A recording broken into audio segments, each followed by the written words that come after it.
কারণে? আজকে এসেছিলাম, আমার মায়ের নাম অ্যাডজুডিকেশন ভেরিফিকেশনে বাদ দেওয়া হয়েছে।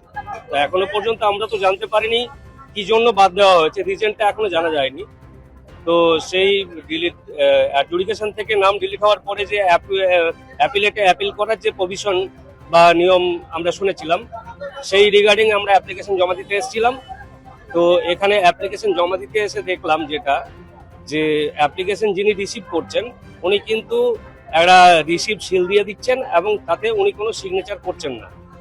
এবারে ব্যাপার হচ্ছে, পরবর্তী ক্ষেত্রে এই পেপারসগুলো সঠিক মতো যদি টেবিলে না পৌঁছায়, আমরা কি করে প্রমাণ করব কার দ্বারা আমরা এই অফিসে বা এই দপ্তরে আমরা জমা করেছি। যার জন্য আমরা এটা আশঙ্কায় রয়েছি যে ঠিকঠাক টেবিলে পেপারসগুলো পৌঁছাবে কিনা। দেখুন, ষড়যন্ত্র আর আমি বলতে চাই না কিছু, সবাই সেটা বুঝতে পারছে এবং আপনারা হয়তো বুঝতে পারছেন, কারণ আমরা মনে হচ্ছে যেন, সেটা পরিষ্কার করে আমি বলতে চাইছি না আর। তো মনে হচ্ছে যেন আমাদের বিরুদ্ধে একটা কোনো ষড়যন্ত্র হচ্ছে, কারণ আমার মায়ের নামে শুধু একটা বিবি এবং বেগমের, আমরা যেটা আপাত দৃষ্টিতে মনে করেছি, কারণ একটু আগে বললাম আমাদেরকে রিজন এখনো জানানো হয়নি আমার মায়ের নাম কেন বাদ গেছে। এবার আমরা 2002 এর ভোটার লিস্ট এবং কারেন্ট ভোটার লিস্ট যে ডিফারেন্সটা দেখতে পেয়েছি সেটা হচ্ছে ওনার নামের ক্ষেত্রে বিবি এবং বেগম। তাহলে কি বিবি এবং বেগমের জন্য কি নাম বাদ দেওয়া যায়? 2002 সালে যে এপিক নাম্বার, সেই এপিক নাম্বার বর্তমানে এখনো স্টিল নাও। তাহলে যার এপিক আইডি সেম, সেখানে সেই নাগরিককে বাদ দেওয়া কি করে হয়? একটা নামের স্পেলিং বা পদবীর একটু পরিবর্তনের জন্য কি তার পুরো আইডেন্টিটি চেঞ্জ হয়ে যায়? এই প্রশ্ন আমি রাখলাম। আমরা চাইছি সঠিক ভেরিফিকেশন হোক। এই যে অ্যাপিল প্রসেস কি, সামান্য 1 শতক জায়গার জন্য কোর্টে মামলা হলে পরে সেই ব্যক্তি দুই পক্ষের যখন মামলা হয়, দুই পক্ষকে শুনানির নোটিশ দিয়ে আর্গুমেন্টের সুযোগ দেওয়া হয়।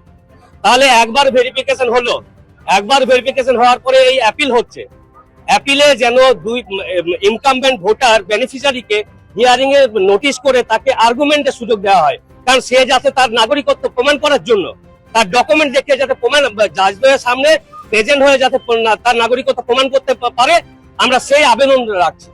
কারণ জনগণের সঙ্গে এইভাবে ছিনিমেরে খেলা আমার মনে হয় ঠিক হয়নি।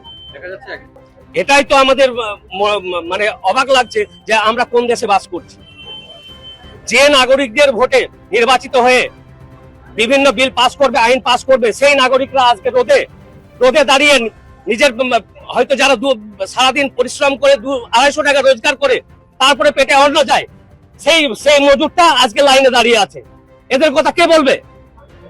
কে বলছে আজকে এদের কথা? অবশ্যই হতে পারতেন, আজকে তার ভোটাধিকার হনন করা হচ্ছে, অবশ্যই হতে পারতেন। আমরা চাইছি যে সঠিক ভেরিফিকেশন হোক, সঠিক প্রক্রিয়া হয়ে অ্যাপিল কি ব্যাপার হচ্ছে, প্রথম পর্যায়ের একটা তদন্ত হলো বা শুনানি হলো, সেখানে বাদ গেল, সেই শুনানিতে সেই তদন্তে আমি সন্তুষ্ট নই, তখন ঊর্ধ্বতন কোর্টে গিয়ে আপিল করা হয়। তাহলে সেই আপিল যখন হচ্ছে তখন আমরা আবেদন রাখছি সেই আপিলের পরিপ্রেক্ষিতে সেই ভোটারকে, সেই বেনিফিশিয়ারিকে শুনানির নোটিশ দিয়ে আর্গুমেন্টের সুযোগ দেওয়া হয়, যেটা কোর্টে হয় বিচার ব্যবস্থায়। আমরা